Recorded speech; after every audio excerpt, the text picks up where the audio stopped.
नमस्कार बच्चों।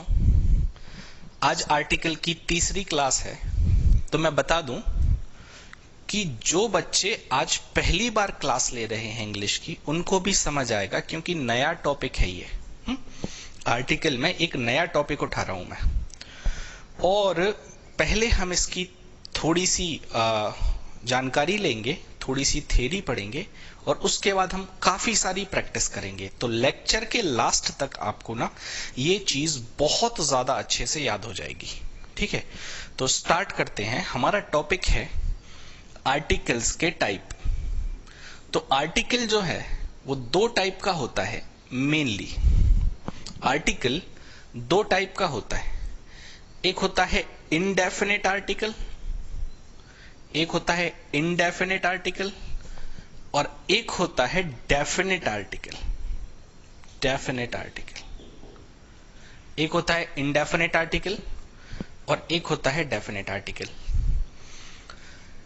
अब अगर आप ये दो नाम हैं, आर्टिकल दो तरीके का होता है, इनडेफिनेट और डेफिनेट। ठीक है, अगर हिंदी में इन शब्दों के अर्थ की बात करो तो डेफिनेट का मतलब होता है निश्चित। डेफिनेट का मतलब होता है निश्चित।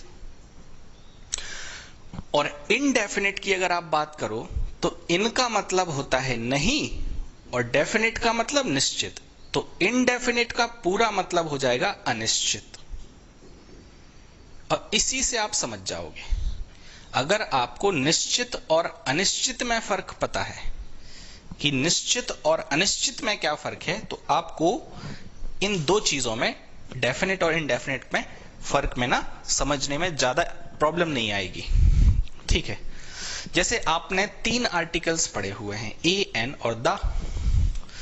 तो जो डेफिनेट इनडेफिनेट आर्टिकल्स हैं वो दो तरीके के होते हैं, ए और एन, और डेफिनेट आर्टिकल होता है द।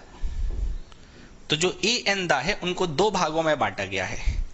द जो हमारा है वो डेफिनेट आर्टिकल में आएगा, और ए और एन है ये इनडेफिनेट आर्टिकल में आएगा। मतलब द को हम वहां पर यूज करेंगे जब चीजें निश्चित होंगी, सर्टेन होंगी, पता होगा उन चीजों के बारे में। और ए और एन हम कब यूज करेंगे, जब चीजें अनिश्चित होंगी, हमें नहीं पता होगा। जैसे एग्जाम्पल लेते हैं, आपने कई बार लिखा देखा होगा अ पेन। सेंटेंस में पेन के आगे जो कलम है उसके आगे अ भी आता है और द भी आता है। तो इन दोनों में अंतर क्या है? अ पेन और द पेन में अंतर क्या है? तो आप कहोगे सर आपने बताया तो है, द पेन में मतलब ये वाला पेन निश्चित होगा और ये वाला अनिश्चित। तो अब आपने बोला भाई कि जो द पीएम है, जो द पीएम है वो निश्चित है, और ए और एन का जो पीएम है वो अनिश्चित है। तो इन दोनों में अंतर क्या है वो मैं समझा देता हूं आपको। ठीक है, जैसे मैंने बोला आपसे कि दुकान पे जाओ और कोई एक पेन ले आओ।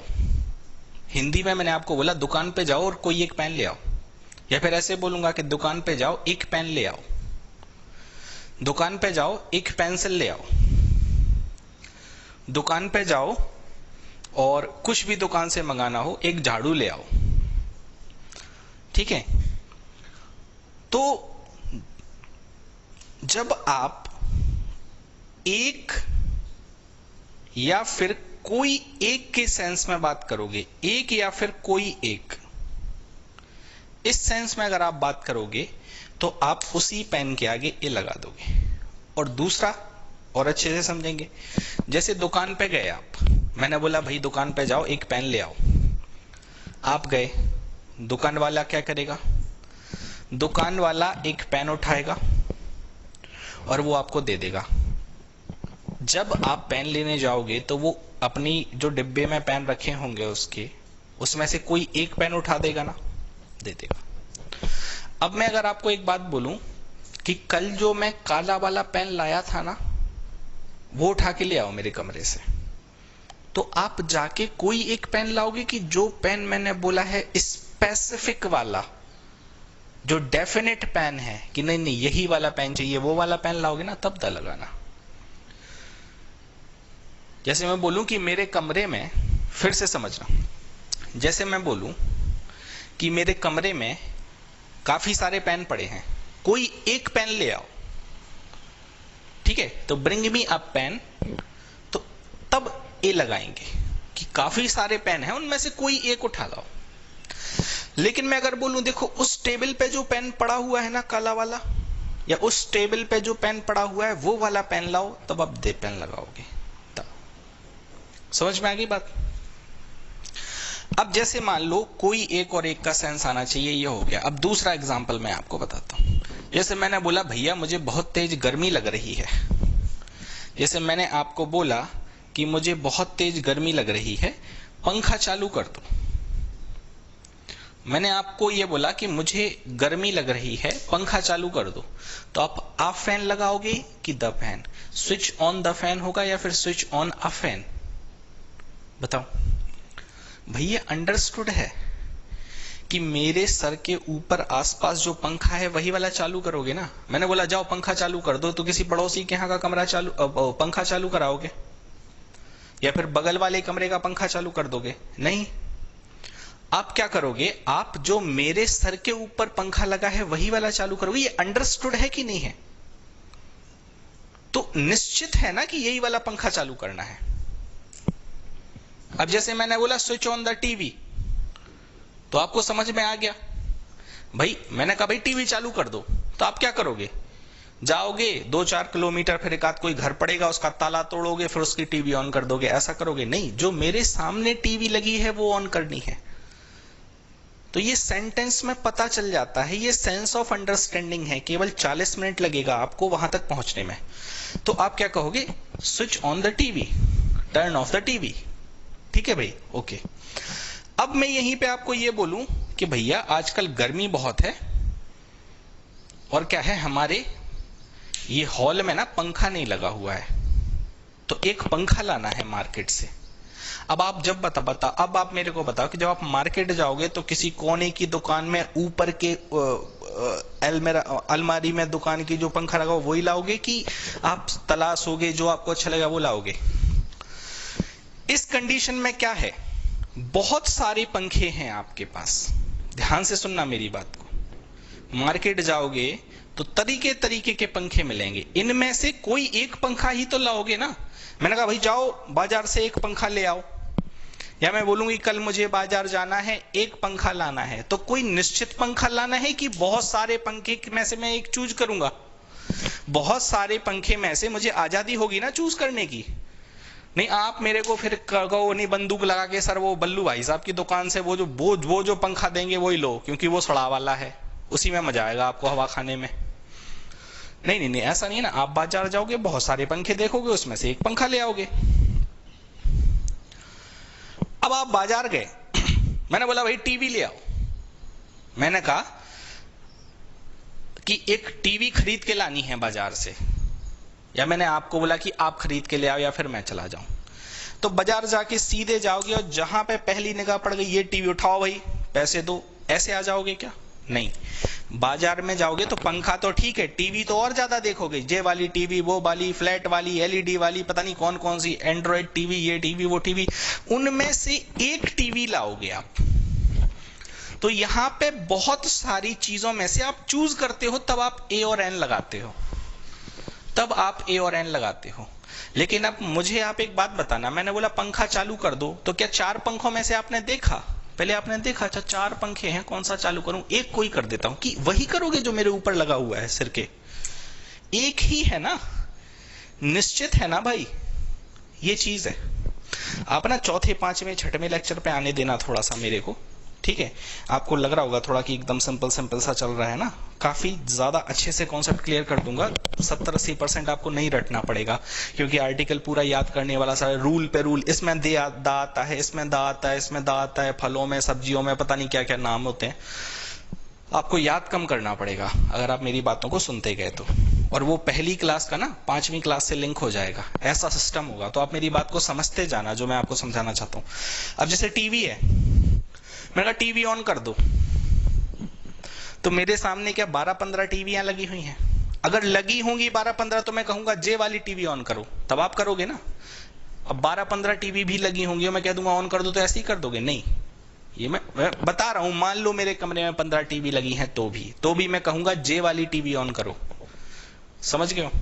लेकिन सामान्यतः अगर बात करो, घर में हर किसी के एक कमरे में एक ही टीवी लगी होती है ना, तो बोलते भैया टीवी ऑन कर दो।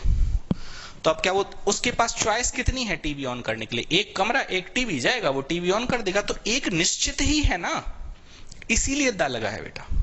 समझ में आ गई आपको बात? ये निश्चित और अनिश्चित का डिफरेंस समझ में आ गया? धीमे धीमे आता जाएगा, ऐसे मतलब बढ़ता जाएगा। 40 मिनट में काफी अच्छा आ जाएगा। ठीक है, थोड़ा सा समय दो। तो निश्चित और अनिश्चित की बात हो गई है। अब अच्छे अच्छे से एग्जाम्पल देता जाता हूं मैं। ठीक है भाई?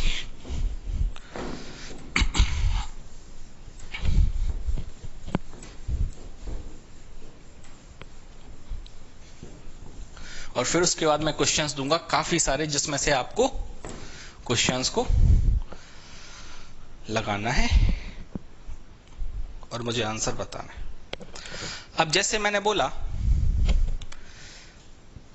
कि जाओ किचन में और एक सेब उठा के ले आओ। जाओ किचन में एक सेब उठा के ले आओ। मैंने बोला जाओ किचन में एक सेब उठा के ले आओ, तो उसमें क्या आएगा? ए आएगा या दा आएगा? ए एन या दा, क्या आएगा? तो आप बोलोगे सर आप तो ऐसे बताओ, एक सेब की बात कर रहे हो ना, तो इसका मतलब बहुत सारे सेब रखे होंगे, उसमें से एक लेना है। अब क्योंकि ए में एप्पल ये वाला सेंस है तो एन लगा देना, एन एप्पल। अगर मैं बोलूं कि फ्रिज में, रेफ्रिजरेटर में, फ्रिज में ऊपर की अलमारी में एक सेब रखा होगा, ध्यान से सुना, यहां पे भी मैंने एक ही बोला है, वो ले आओ। तो अब आपके पास कितनी चॉइसेस हैं बताओ? अब मैंने आपको यह भी बता दिया कि फ्रिज में ऊपर की अलमारी में एक सेब रखा है, तो सेब ही एक है, तो चूज किस में से करोगे भाई? दा आएगा। जबकि यहां पे क्या है? यहां पे मैंने बोला जाओ टोकरी में एक सेब, टोकरी से एक सेब ले आओ। समझ आ गई बात? जब बहुत सारी चीजों में से एक चीज छांटनी हो तो ए या एन आएगा। जब एक ही चीज अवेलेबल हो तो दा आएगा। ठीक है, जब बहुत सारी चीजें हो तो अनिश्चित है, कुछ भी उठा लो सेब में से। ठीक है, लेकिन यहां पे द एप्पल। ठीक है, समझ आ गई बात आपको? अब मैंने बोला भैया देखो हमें थोड़ा सा काम कराना है, घास वास साफ करानी है अपने गार्डन में, एक लड़का चाहिए। एक काम करो, एक कोई काम वाला लड़का कल ले आना। आपसे बोला मैंने। अब आप ए लगाओगे कि एन? मैंने इतनी सी बात बोली, हिंदी में समझ जाओगे तो इंग्लिश में आराम से फिर गलत नहीं होगा। मैंने बोला कोई एक काम के लिए लड़का ले आओ, तो आपके पास जो अवेलेबल होगा मजदूर वगैरह आप उसको लाओगे ना, है सही बात है कि नहीं? हाँ, तो क्योंकि मैंने बोला अब मेरे को इससे मतलब नहीं है, मैंने आपको बोला एक काम के लिए लड़का ले आओ, मुझे गार्डन में घास वास साफ करानी है, तो आप देखोगे कोई भी लड़का वड़का अवेलेबल। तो यहां पे जो भी मार्केट में अवेलेबल होंगे, गांव में कोई मजदूर होगा, उनमें से एक लड़के को ले आओगे आप। समझ गए हो? लेकिन अगर मैं बोलूं कि यार घास साफ करानी है और कल एक काम करो यार, वो अच्छा काम करता है, वो कल्लू भाई साहब के लड़के को ले आओ। अब मैंने स्पेसिफिकली क्या बोल दिया कि कल्लू के लड़के को ले आओ, घास साफ करानी है। तो अब कल्लू का लड़का मैंने सिलेक्टेड चॉइस हो गई ना। यहां पे मैंने क्या बोला? घास साफ करानी है तो कोई एक लड़का ले आओ, जो भी मिल जाए मजदूर। लेकिन यहां पे तो हम कल्लू के लड़के से ही घास साफ कराएंगे, तो कल्लू का लड़का स्पेसिफिक बोल दिया तो दा आएगा। समझ रहे हो कि नहीं समझ रहे हो? बहुत अच्छी बात है। ठीक है, ओके। अब जैसे आपने देखा होगा कभी कभी ये, ठीक है।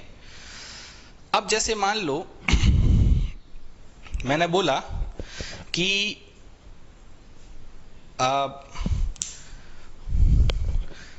आपको, कि जैसे मान लो आपने बोला सर कि हमें क्या है, नोट्स चाहिए। ठीक है, आपने जो पढ़ाया है उसके हमें नोट्स चाहिए। तो मैंने आपको बोला एक काम करो, इतनी सारी बच्चियां बैठी हुई हैं, किसी से ले लो कॉपी। तो वहां पे चॉइस हो गई आपके पास। अब जैसे 30-35 बच्चियां बैठी हुई हैं, लड़कियां बैठी हुई हैं, ठीक है, तो उनमें से किसी से भी कॉपी मांग लेना और नोट्स लिख के उनको वापस कर देना। तो वहां पे आपके पास क्या है, चॉइस। बहुत सारी बच्चियां, उनमें से एक से नोट्स मांग लेना, ठीक है।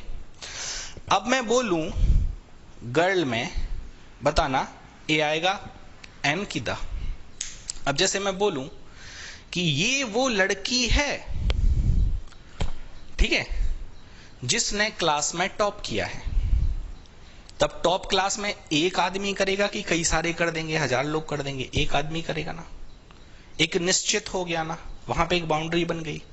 तो वहां पे क्या होगा, द आएगा। दिस इज द गर्ल, ठीक है, who got first rank in the class. समझ आ गई बात? हाँ, who got the first rank in the class. बहुत अच्छी बात है। अब जैसे मान लो, अब मैं आपको सेंटेंस पे आता हूं, ठीक है। जैसे मान लो, अब ये वर्ड हो गए, अब सेंटेंसेस पे आते हैं।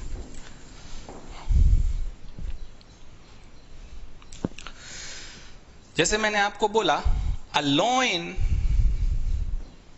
Is a dangerous animal. A dangerous animal मतलब जो शेर होता है वो खतरनाक जानवर होता है। मैंने शेर के आगे क्या लगाया, ए। क्यों लगाया? इसका मतलब है कि शेर जो होता है वो बहुत खतरनाक जानवर होता है। अब यहां पे बताओ, किसी पर्टिकुलर शेर की बात कर रहा हूं मैं कि जनरल बात कर रहा हूं? सामान्यतः ऐसे नहीं बोलते गाय हमें पूजनीय है, तो हर गाय पूजनीय है, या फिर कोई स्पेसिफिक नहीं, जो हमारे गेट पे आती है उसको तो हम पूजेंगे, नहीं तो हम किसी को नहीं। समझ रहे हो बात को? कुत्ता बड़ा वफादार होता है, ठीक है, तो a dog is a loyal animal. तो आप ये जनरल में बात कर रहे हो ना, a dog is a loyal animal, सबके लिए है भाई। इसी लगाए क्योंकि एक डॉग की बात करेंगे, मतलब एक डॉग एक बार में, ठीक है। A dog is a loyal animal, loyal का मतलब वफादार।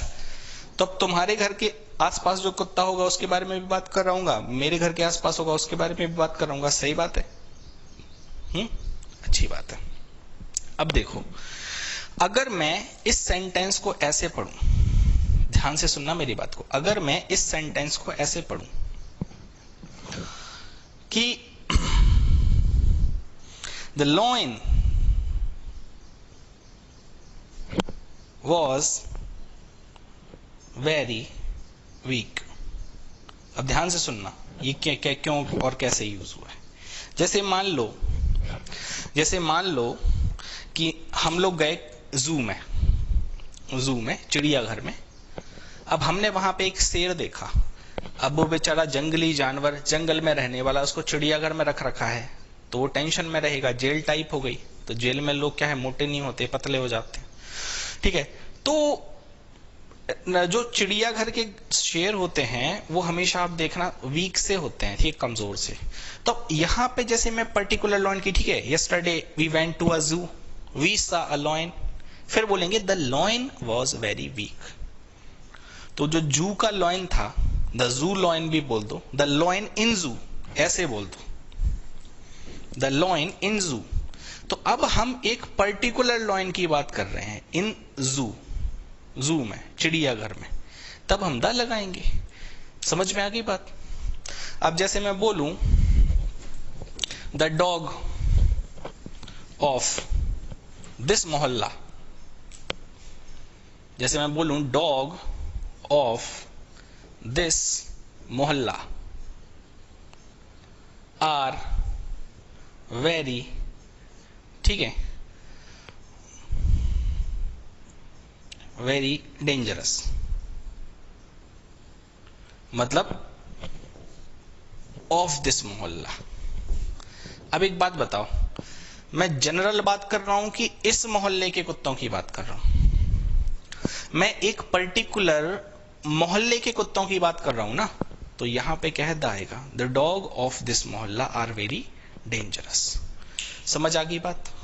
ठीक है भाई, तो थोड़ा थोड़ा समझ आ गया आपको। आप जनरल बात करोगे तो चलेगा, ठीक है।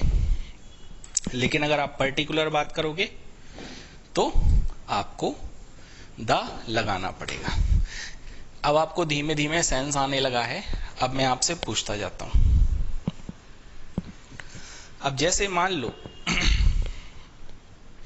मैं आपको बोलूं, ठीक है, कि जाओ फ्रिज में से एक सेब उठा लाओ, ठीक है, ब्रिंग एन एप्पल, एक सेब ले आओ, ठीक है, फ्रॉम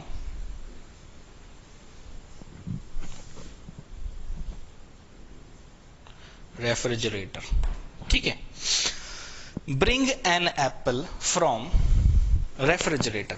अब यहां पे ए एन आएगा या फिर द आएगा, क्या आएगा? अब आप सोच में पड़ गए। सोच में नहीं पड़ रहा है, सोच में नहीं पड़ना है, क्योंकि सीधा सीधा सेंस है भैया, फ्रिज हर घर में लगभग एक होती है।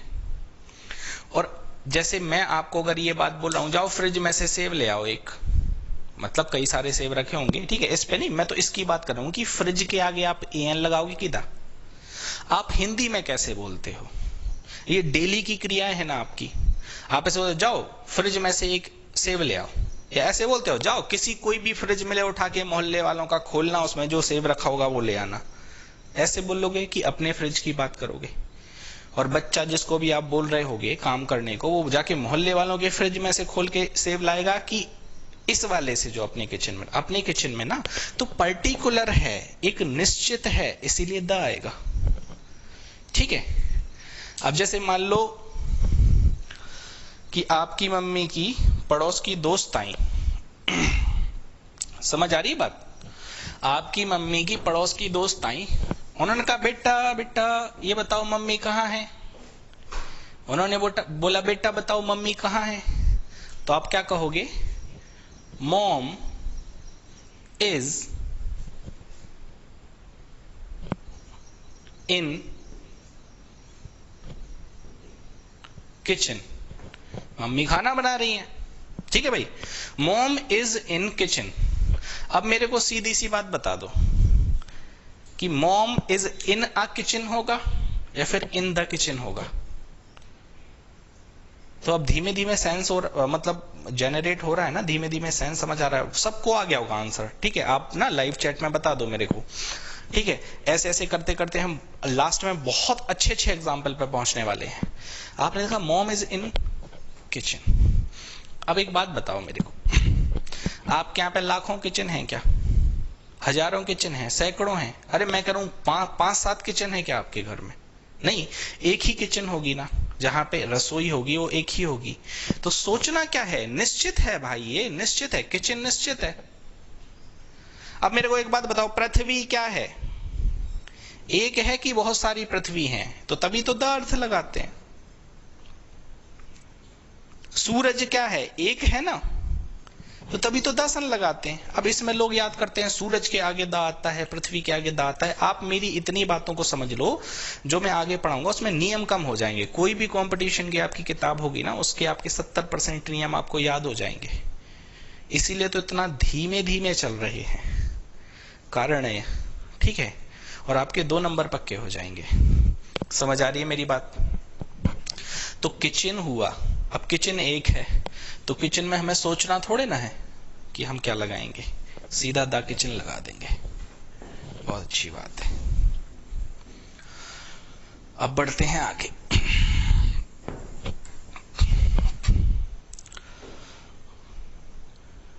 जैसे मैंने आपको बोला, please tell me name of this boy. Please का मतलब कृपया, टेल का मतलब बताओ, मी का मतलब मुझे, क्या बताओ? नाम बताओ इस लड़के का। अब आपने कोई नियम नहीं याद कर रखा है। आप तो मेरे को बात बताओ, ये जो लड़का है इसका एक नाम होगा कि 1000 होंगे? अब उसमें नहीं कहना कि इनको तो हम कल्लू भी बोलते, बल्लू भी बोलते और राजकिशन भी बोलते और उदय प्रताप भी बोलते। स्कूल का अलग ही, वो नहीं कह रहा हूं, वो फिर अपना एक्सेप्शन है।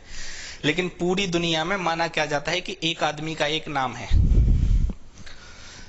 तो अगर एक नाम होगा तो क्या बोलोगे? Please tell me the name of this, ठीक है, टेंडर चाइल्ड, क्यूट चाइल्ड, ऐसा कर भी कुछ भी, वही नाम एक होता है ना। समझ आ रही है बात? डेफिनेट है, उसमें कोई चूज थोड़े ना करना कि कई सारे नामों में एक नाम बताना है।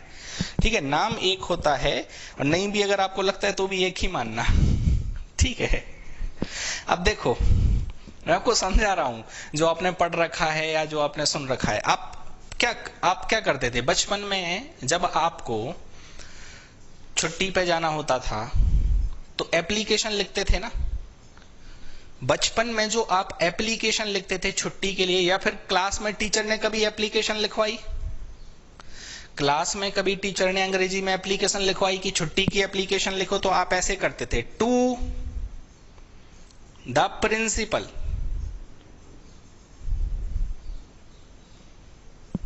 फिर फलाना ठिकाना, SSWD स्कूल,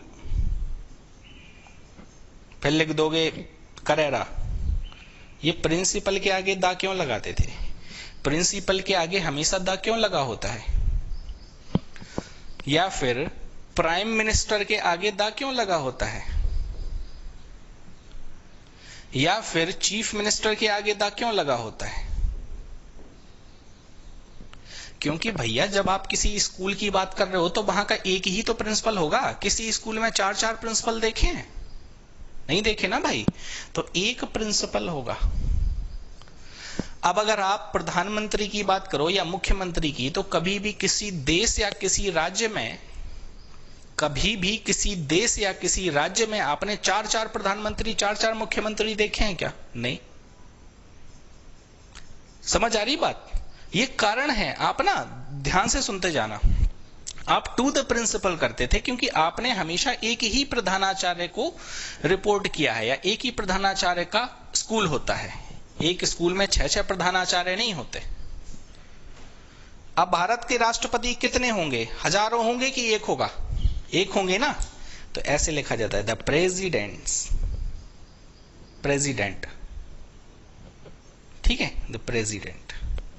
ज्यादा सा और ब्यूटीफाई करना है तो ऑफ इंडिया, तो इसने तो और अच्छे से बता दिया भैया, भारत के प्रधानमंत्री, द प्राइम मिनिस्टर। ठीक है, अब ध्यान से सुनते जाना मेरी बात को। एक तो क्या है, प्रधानमंत्री एक होता है, चीफ मिनिस्टर। दूसरी बात भी बताऊंगा, ठीक है। अभी आप इतना समझ गए हो कि जब चॉइस एक रहे तो ज्यादा सोचना नहीं है, ठीक है। एक और रीजन है निमेदा होने का, वो हम धीमे धीमे पढ़ते लेंगे, लेकिन आपको पता चल गया सॉरी। अब जैसे बोला डीएम साहब आ गए, तो डीएम साहब आ गए, जैसे मान लो आपने बोला एसपी साहब आ गए, ठीक है, थानेदार साहब आ गए। अब एक बात बताओ, मैंने दा लगा दिया। अब यहां पे कोई बच्चा मेरे को ये पूछे, अच्छा सर एक बात बताओ सर, 100 शहर हैं, 100 शहर हैं, तो 100 शहर में तो सर 100 डीएम है। नहीं, वो नहीं, मैं ये बोलूं डीएम साहब विजिट पे आए हैं तो शिवपुरी के डीएम शिवपुरी का विजिट करेंगे, ग्वालियर का नहीं करेंगे। तो इसका मतलब है कि ये हमारे डीएम साहब हैं, ये हमारे एसपी हैं, ये हमारे थानेदार हैं, जो हमारा थाना है उसके थानेदार हैं। तो थानेदार भी एक होता है, ठीक है, एसएचओ। समझ आ रही है मेरी बात की नहीं? अब उसमें ऐसे नहीं करना कि सर डीएम तो 100 होते हैं, एसपी तो 100, नहीं, एरिया वाइज कह रहा हूं मैं, ठीक है। समझ आ गई बात? बाकी ए और एन छोटा सा एक्सेप्शन है, वो मैं बता दूंगा। जैसे एक महेश आए थे आपसे मिलने के लिए। बचपन में आपने सुना है, बचपन में क्या होता था, किसी ने घंटी बजाई, हम तुरंत खोलने जाते थे कौन आया है। हमें सबसे ज्यादा इंटरेस्ट रहता था कि कौन आया है। फिर पता चला सामने वाला कोई अननोन आदमी, उन्होंने बोला पापा है बेटा, हमने कहा नहीं है। तो फिर वो थोड़ा सा मुस्कुराते थे, फिर कहते थे आ जाए तो बोल देना महेश आया था, ठीक है, मिलने, या फिर महेश आए थे मिलने। अब शाम को पापा आए तो पापा को आप क्या बोलते थे? अगर आप उनको नहीं जानते हो तो मुंह से हिंदी में भी यही निकलता है, कोई एक महेश आए थे। तो यहां पे आप पता है क्या करोगे, अमहेश, जबकि नाम के आगे ए एन नहीं लगता, लेकिन लग जाता है क्योंकि कोई एक महेश का मतलब कि अब हमने नाम सुना है, बहुत सारे नाम, अब जैसे किसी का नरेश नाम है तो नरेश बहुत सारे लोगों का होता है, तो कोई एक नरेश आए थे, अगर उस सेंस में बात करो तो अनरेश भी लगता है। तो चीजें क्या है ना कि आप में से अगर कोई ये सोचे कि नहीं नहीं ऐसा भी होता है ऐसा भी, जिस परस्पेक्ट में मैं पढ़ा रहा हूं उसमें पढ़ो, बाकी एक्सेप्शंस हर जगह हैं जो धीमे धीमे इंग्लिश खत्म होते होते आपके क्लियर होते चले जाएंगे।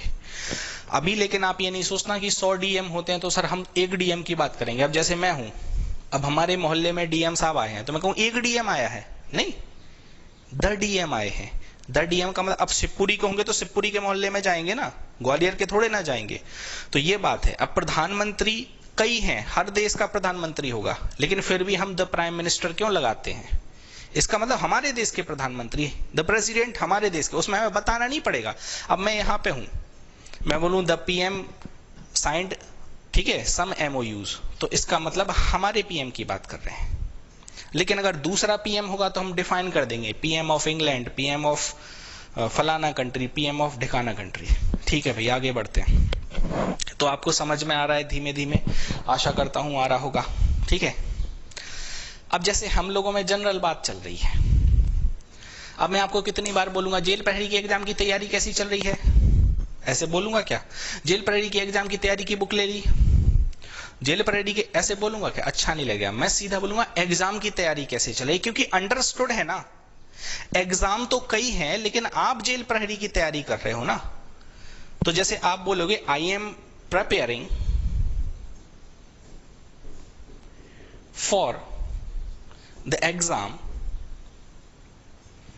वेरी हार्ड, इसका मतलब कठिन परिश्रम करो। अब दा लगा के, अब दा जेल प्रहरी नहीं लगाना, क्योंकि अंडरस्टूड है, उसी की तैयारी कर रहे हो, क्योंकि वैकेंसी उसी की आई है, बैच उसी का चल रहा है।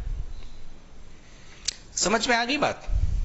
अब जैसे आपने बोला कि सर एक काम करो, मेरे को शीट्स भेज दो, ठीक है, तो आप कैसे बोलोगे? Sir send me practice sheet, ठीक है, शीट्स, प्रैक्टिस शीट्स की बोल रहे हो आप। अब मैं यहां पे एन लगाऊंगा कि द लगाऊंगा? आपने बोला सर प्रैक्टिस शीट भेज देना, तो कोई एक प्रैक्टिस शीट दे दूं मैं, किसी की भी उठा के, कहीं की भी उठा के, कोई विज्ञान की दे दूं, नागरिक शास्त्र की दे दूं, इकोनॉमिक्स की, इंग्लिश की जो मैंने सीट बनाई है उन लेक्चर्स की वो दूं? आप अंडरस्टूड है ना, आप सीट मांगोगे तो वही सीट दूंगा ना, तो द लगाएंगे। इससे आपको ना पढ़ना आ रहा होगा। ठीक है, अब आगे दा देखोगे तो आप समझ जाओगे कोई पर्टिकुलर केस की बात है। समझ आ रही है बात भाई? बहुत अच्छी बात है। अब जैसे मैं आपको बोलूं, आपने बोला सर वो 2 लेक्चर भेज दीजिए सर, ठीक है, या फिर आपने बोला कि सर लिंक प्रोवाइड कर दीजिए, वो 2 लेक्चर नहीं मिल रहे पुराने आपके, ये तो तीसरा है, 2 लेक्चर नहीं मिल रहे, तो आप क्या कहोगे? Sir send me the link of the lectures, क्योंकि आप जिन लेक्चर्स की बात कर रहे हो मैं वही तो भेजूंगा, कि कोई एक लेक्चर, हाँ मन कर रहा है देखने का, लेक्चर भेज दो सर, क्लास करनी है, फ्री है, मजा नहीं आ रहा, मैं क्लास करनी है, ऐसे बोलोगे नहीं ना? ठीक है, आशा है आपको ये बातें समझ में आ गई होंगी। हाँ भाई, तो अब क्वेश्चंस देता हूं मैं आपको, उसमें ए एन दा देखना है और लाइव चैट पे देना है आंसर। क्वेश्चंस दे रहा हूं मैं, इसमें अब कुछ नहीं बताऊंगा, आपको आंसर देना है। Once upon a time there was a king.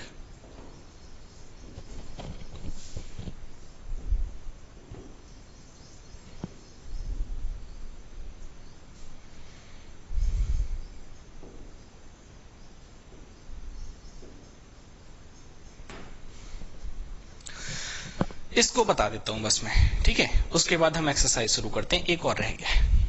देखो क्या होता है, आपने बचपन से देखा होगा कि जब भी कोई कहानी शुरू होती है, ठीक है, once upon a time, once का मतलब एक, समय इसका मतलब होता है, वंस का मतलब एक, और ये समय, ये प्रेपोजिशन है साथ में, ठीक है। वंस अपॉन अ टाइम, एक समय की बात है, देयर वॉज अ किंग, ध्यान से सुनना, एक राजा रहता था। अब वंस अपॉन अ टाइम, एक समय की बात है, देखो एक समय की बात है, देयर वॉज अ किंग, एक राजा था, रहता नहीं था। King was a humble man, वो एक हम्बल का मतलब विनम्र आदमी था। अब यहां पे आ किंग लगाएंगे कि द किंग लगाएंगे? यहां पे बेटा लगाएंगे द किंग। उसका रीजन क्या है? उसका रीजन ये है कि पहले सेंटेंस में हम बात कर चुके हैं, ठीक है। अगर हम आ किंग लगा देंगे तो इसका मतलब ये दूसरा किंग हो जाएगा राजा, ये दूसरा राजा हो जाएगा। जब स्टोरी शुरू कर रहे हैं, जैसे मैंने बोला कि पहाड़ी के उस तरफ एक विलेज है, जैसे मैंने बोला देयर इज अ विलेज, ठीक है, बियॉन्ड द माउंटेन, पहाड़ के, ये मैंने शुरुआत की, उस तरफ एक गांव है। अब जब मैं उसकी बात करूंगा आगे विलेज की, विलेज इज वेरी ब्यूटीफुल, तो इस सेकंड टाइम में मैं यहां पे ए नहीं लगाऊंगा, क्योंकि मैं ऑलरेडी इंट्रोड्यूस कर चुका हूं एक गांव को अपने सेंटेंस में, ठीक है। तो दोबारा से मैं इसको करूंगा द विलेज। अब जो भी सेंटेंस मैं बोलूंगा वो ऐसे आएगा, ठीक है। मतलब अब विलेज में द लगेगा, क्यों? रीजन क्या है कि मैं विलेज को इंट्रोड्यूस कर चुका हूं। तो जब भी, ठीक है, दूसरी बात मैं समझा देता हूं जो पहली वाली से रिलेटेड है, जब भी कोई जानी पहचानी चीज की बात कर रहे हो जिसको तुम भी जानते हो और मैं भी जानता हूं, तो वहां पे द लगाते हैं, लगाते हैं। अब हमने पहले सेंटेंस में बता दिया उसके बारे में, वहां पे अननोन था भाई, पहले सेंटेंस में हमने यहां पे ए क्यों लगाया, यहां पे ए क्यों लगाया? क्योंकि तब हम जानते नहीं थे। अब हमने पहले सेंटेंस में आ यूज कर दिया है, अब दूसरे सेंटेंस में दा हम इसीलिए यूज करेंगे क्योंकि इसका मतलब ये है कि हम इस राजा की और इस गांव की बात कर रहे हैं। समझ आई बात? ठीक है भाई, अब आते हैं सीधे सीधे एक्सरसाइज पे, जो आपको डेफिनेट और इनडेफिनेट आर्टिकल में देख रहे हैं। आंसर्स बताते जाना।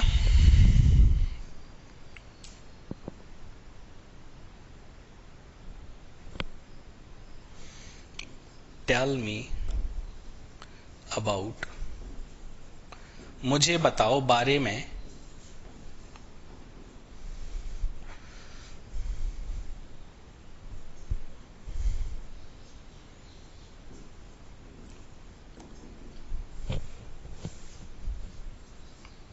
यहां कर देता हूं, विच इज द बेस्ट। अब बताओ, ये ब्रैकेट मैंने इसीलिए लगा दिया कि इसको एक साथ पढ़ना, क्लॉज है ये। टेल मी, मुझे बताओ किताब के बारे में जो बेस्ट हो, बेस्ट का मतलब जो सबसे अच्छी किताब हो।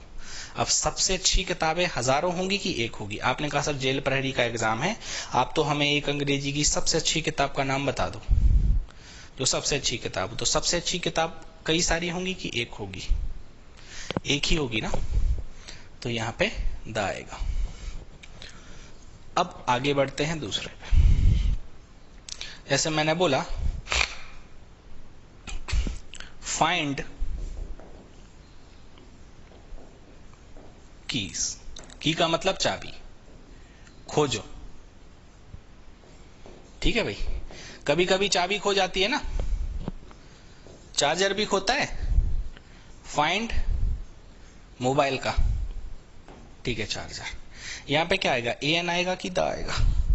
मैंने बोला भैया ताले की चाबी खो गई है, ठीक है, खोजो, ताले की चाबी खोजो, चार्जर नहीं मिल रहा, चार्जर ढूंढो। आप क्या करोगे? ताले के लिए क्या करोगे? अच्छा चाबी खो गई है, कोई बात नहीं, बगल वाली आंटी के यहां से चाबी ले आइयो, ऐसा होगा क्या? भाई चाबी जो की है वो एक ताले की एक पर्टिकुलर चाबी होगी, कि उन्होंने कहा फाइंड अ की, एक की खोज लाओ। नहीं नहीं, फाइंड द कीज, क्योंकि पर्टिकुलर है, एक है। चार्जर है, अब आपका मोबाइल आपके मोबाइल का चार्जर खोया हुआ है तो आपके मोबाइल का एक पर्टिकुलर चार्जर होगा ना, समझ रहे हो? जैसे मैंने बोला फाइंड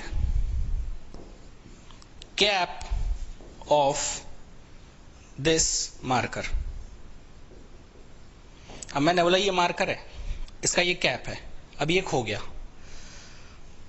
अब आप यहां पे find a cap of this marker बोलोगे या फिर द कैप बोलोगे? आपने बोला द कैप बोलेंगे। समझ आ रहा है ना? वैसे भी इतना पढ़ा चुका हूं इसीलिए थोड़ा सा जल्दी जल्दी खत्म भी करना पड़ेगा। समझ आ रही है बात? एक बच्चे ने मेरे से काफी दिन पहले एक डाउट पूछा था। एक बच्चे ने काफी दिन पहले मेरे से एक डाउट पूछा था कि सर हमेशा टेल अ लाई वर्ड आता है, लाई का मतलब झूठ, ठीक है, और स्पीक द ट्रुथ आता है, सच। मैं आपको बता रहा हूं 2 दिन जो नियम चल रहे हैं ना धड़ाधड़ 40-42, वो सारे नियम समझ आ जाएंगे अगर मेरी बातें समझ में आ गई आपको तो।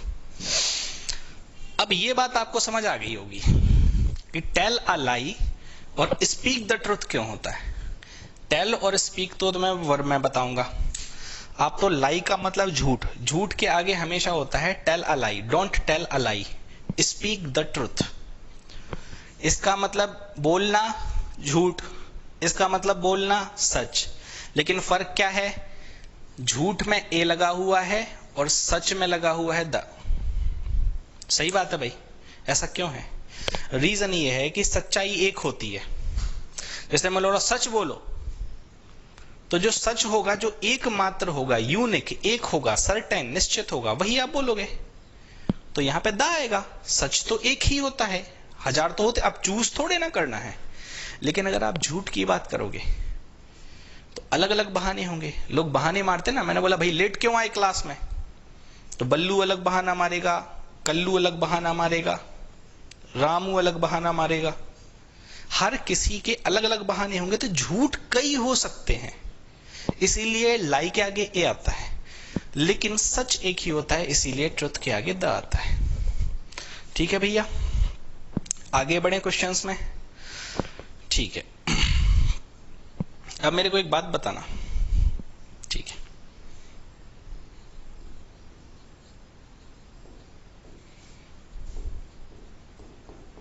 जो ब्रैकेट लगा रहा हूं जिससे एक साथ पढ़ने की आदत हो जाएगी आपको, सेंटेंस पूरा यही है।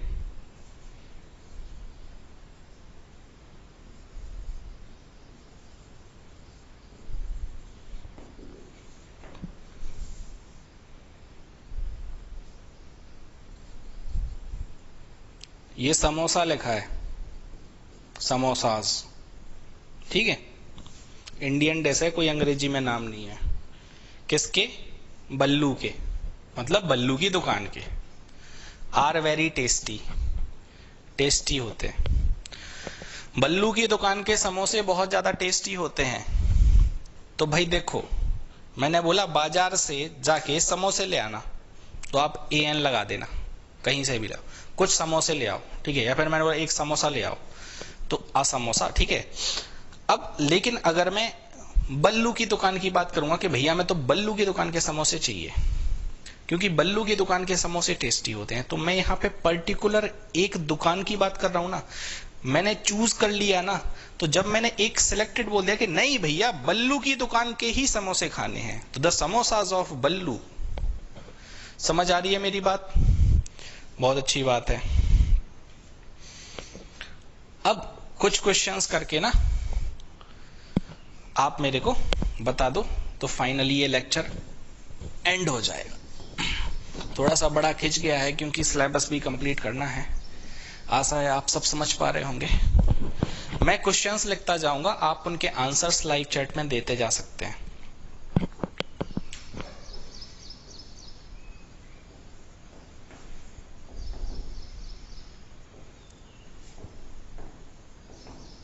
The boy in the white, नहीं द नहीं, यहां पे आपको बताना है क्या आएगा। Boy in the white shirt is my brother, boy in the white shirt is my brother. ये पूरा सेंटेंस है, लेकिन आप ना ट्राई करना ऐसे पढ़ना, बॉय के साथ आर्टिकल को, फिर इन द वाइट शर्ट माने वाइट शर्ट में, वर्ब हो गई इसकी ये है क्या, मेरा भाई। तो लड़का सफेद शर्ट में मेरा भाई है। अब आप एक बात बताओ, मैंने बोला वो लड़का जो सफेद शर्ट में है मेरा भाई है, मैंने वो लड़का जो कॉर्नर में खड़ा है मेरा भाई है, मैंने कहा वो लड़का जो खेल रहा है मेरा भाई है। अब मैंने बता दिया खेल रहा है, बैटिंग कर रहा है, वहां पे खड़ा है, सफेद शर्ट में है, तो अब कहां ढूंढते फिरोगे, कहीं ढूंढोगे नहीं ना, सीधी बात, मैंने तो बता ही दिया इशारा करके। तो द बॉय, मैंने बोला लड़का जो वहां बैठा है मेरा भाई है, तो भैया वहां बैठा पर्टिकुलर, उसमें चूज थोड़े ना करना, अब तो हम द लगाएंगे। समझ आ गई बात? बहुत सारे लोगों के आंसर सही भी जा रहे होंगे। Flat in which we live, जिसमें हम रहते हैं, हैज 3 रूम्स, 3 कमरे हैं, हैज 3 रूम्स। अब इसको पढ़ना कैसे है, ये ब्रैकेट मार देना, ये ब्रैकेट मारना मैं आपको सिखा दूंगा क्लास में। फ्लैट ये सब्जेक्ट हो गया, यहां पे ए एन दा देखना है क्या आएगा। Flat in which we live, has ये वर्ब हो गई, 3 रूम। फ्लैट, अब अगर ये नहीं होता ना तो हम ए एन दा पे विचार कर रहे होते, लेकिन हमने कहा कि फ्लैट जिसमें हम रहते हैं, मैंने बोला घर जिसमें हम रहते हैं उसमें 3 कमरे हैं, तो पर्टिकुलर घर की बात कर दी ना, एक स्पेसिफिक घर की बात कर दी। अगर एक स्पेसिफिक निश्चित घर की बात कर दी तो ए एन हटाओ द आएगा। तो ऐसा आता है एग्जाम में क्वेश्चन, वो क्या है, डिफाइन करते हैं सब्जेक्ट को आगे, इस सब्जेक्ट को आगे डिफाइन कर देते हैं। डिफाइन मतलब डेफिनेशन, मतलब कुछ ना कुछ उसके बारे में बता देंगे, ये चीज इसको डेफिनेट बना देगी, इतनी सी बात है। समझ गए हो? Give me pen which you bought yesterday.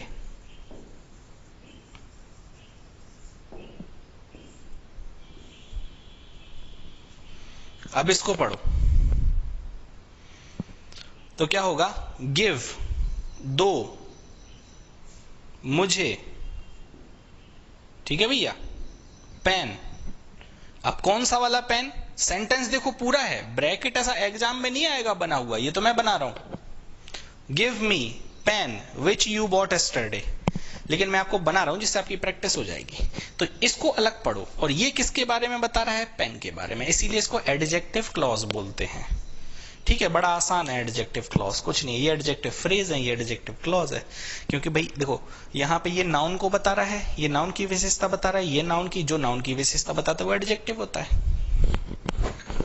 तो अब किसी पर्टिकुलर पेन की बात की कि नॉर्मल किसी एक पेन की बात की है, पर्टिकुलर ना, बोले भाई वो वाला पेन दो जो तुम कल लाए थे, तो जो तुम कल पेन लाए थे, विच जो यू बॉट खरीद के लाए थे कल, वो वाले पेन की बात कर रहे हैं भैया, द लगाओ।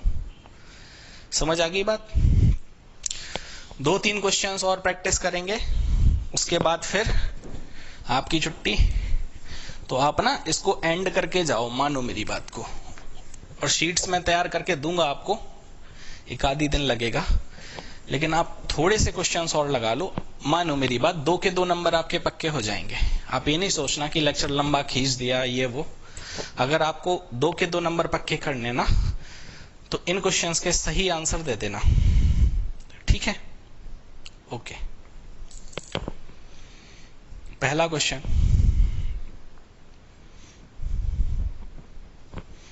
he is man who came here last night. Who came here last night? अब बताओ आप. सेकंड, ऊपर वाले को करो, लाइव चैट में आंसर देना. Girl who got the first prize, इसके आगे आर्टिकल लगाना है.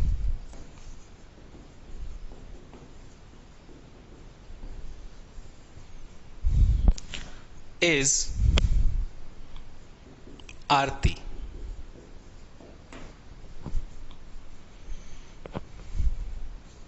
तीसरा,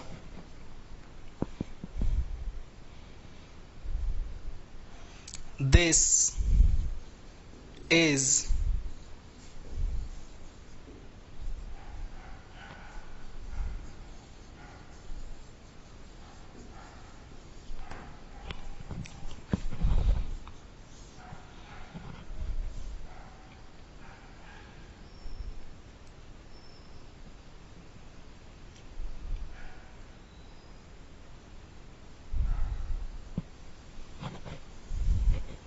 mangoes of this tree are very sweet. ठीक है भैया.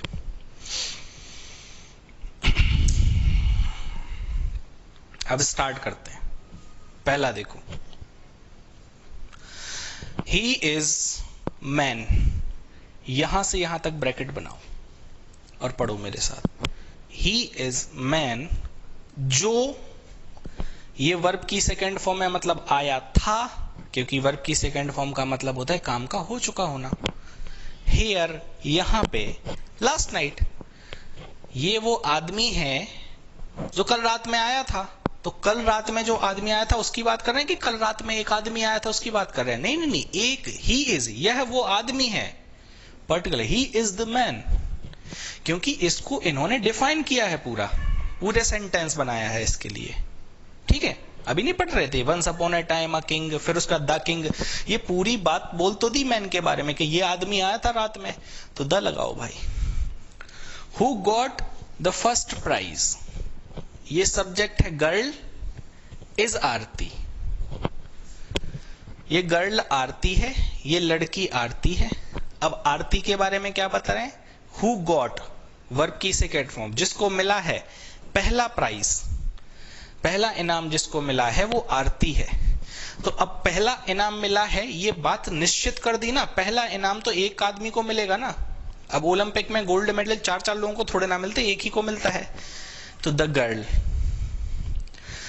Girl who got the first prize is Aarti. This is chair he gave me, उसने दी है मुझे. तो ये वो चेयर है. 2.5 महीने में आप मेरे साथ अंग्रेजी पढ़ना सीख जाओगे. आपका केवल आर्टिकल नहीं चल रहा है, सेंटेंस रीडिंग भी चल रही है. ये वो चेयर है, कुर्सी है, जो उसने मुझे दी है. तो उसने मुझे दी है, ये वो वाली कुर्सी है. इसको डिफाइन कर दिया पूरा, तो द चेयर आएगा. दिस इज अ चेयर नहीं है, ही gave me, this is the chair, ये वो चेयर है जो उसने मुझे दी थी. ठीक है भाई. गांव में आपने देखा है, इस पेड़ के जामुन बहुत मीठे हैं, इस पेड़ के अमरूद बहुत मीठे हैं. बोलते हैं ऐसे कि नहीं बोलते हैं? इस पेड़ के आम बहुत ज्यादा मीठे हैं, बोलते हैं. इस पेड़ के आम बहुत बड़े होते हैं, इस पेड़ में आम बहुत ज्यादा फट. तो अब क्या कह रहा है देखो, मैंगोज ऑफ दिस ट्री. तो मैंगोज जो है ये पर्टिकुलर बता ना, इस पेड़ के आम आर वेरी स्वीट, तो द आएगा. The mangoes of this tree, इस पेड़ के आम बहुत ज्यादा मीठे हैं. आशा है आपको समझ आ गया होगा. तो नेक्स्ट में जो आपके नियम है ना, पता नहीं कितने सारे नियम पड़े हुए हैं, जो 2-3 क्लासेस में नियम, उन नियमों को आप आसानी से समझते चले जाओगे, याद नहीं करना पड़ेगा। नहीं तो इसका ये पता नहीं कितने नियम है, तो वो अब ना आपको एक सेंस जनरेट हो गया होगा, सेंस ऑफ अंडरस्टैंडिंग, समझ गए होगे। तो अब आगे की चीजें आसान हो जाएंगी इस क्लास की वजह से। धन्यवाद, मिलते हैं नेक्स्ट लेक्चर में।